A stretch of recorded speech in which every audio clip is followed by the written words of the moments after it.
access to our suspension components? Well, first of all, you're going to need to jack your vehicle up, and you want to place jack stands on the back side of the suspension so none of that stuff is in the way. You need your suspension to fully hang loose. Use a heavy enough jack stand. Those are 6-ton stands, and I would recommend those because they will actually hold the weight of the front of the vehicle up a lot better. If you put a 3-ton underneath there, it could be a little too light for the amount of weight you're going to have hanging over the front of the vehicle. So once we've done that, you guys are seeing a lot of deconstruction process. So I'm going to be breaking these down in separate videos. But first of all, we're going to need to clear out a big obstacle that's in the way. But before we do that, we need to remove our wheel right there. So now that we've removed that, we need to remove this guy right here. This is our wheel liner. We're going to have 7mm bolt here, here, here, here, possibly here and here. So you can see sometimes through the wheelhouse, these two look like they were added for mud flaps, but you have one here, one here, one here, one here. There's nothing in between here. It looks like there could have been a pop clip here. I'm going to see if I can get one. But I'm also going to check to see if these are in the right spots. But they should be. Those are your 7mm. You have a 10mm here. Then you have plastic pop clips here, here, here. And those hold the wheel liner up into place.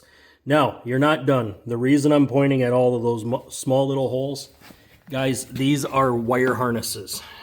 You need to reach in from the back side and remove these wire harnesses.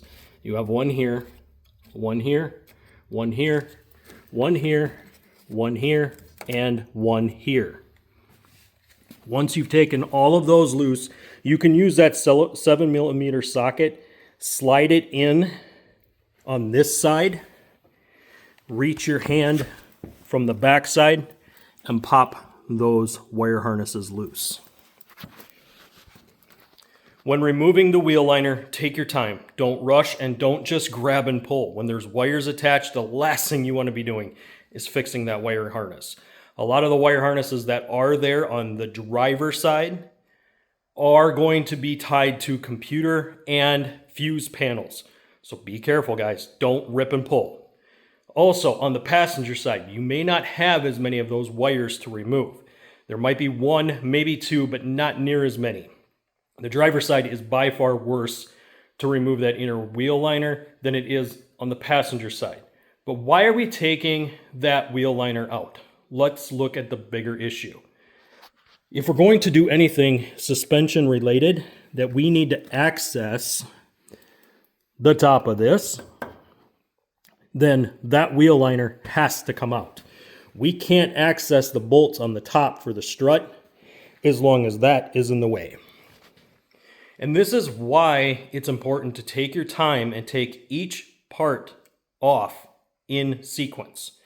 As you learn to do this and you do this more often, you become more comfortable removing these components to get at the real ones you want to change.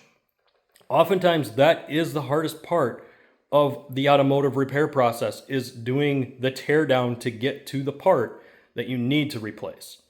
But guys, this one is pretty simple. I just wanted to show you how to take out these plastic wheel liners and how to set yourself up to start doing your suspension. In the next video, I'm going to be covering leveling kit, lift kit, the front struts, and what you need to do in order to be able to get them installed. Guys, make sure you hit that like button, hit the subscribe button, and ring that notification bell, and I'll see you on the next one.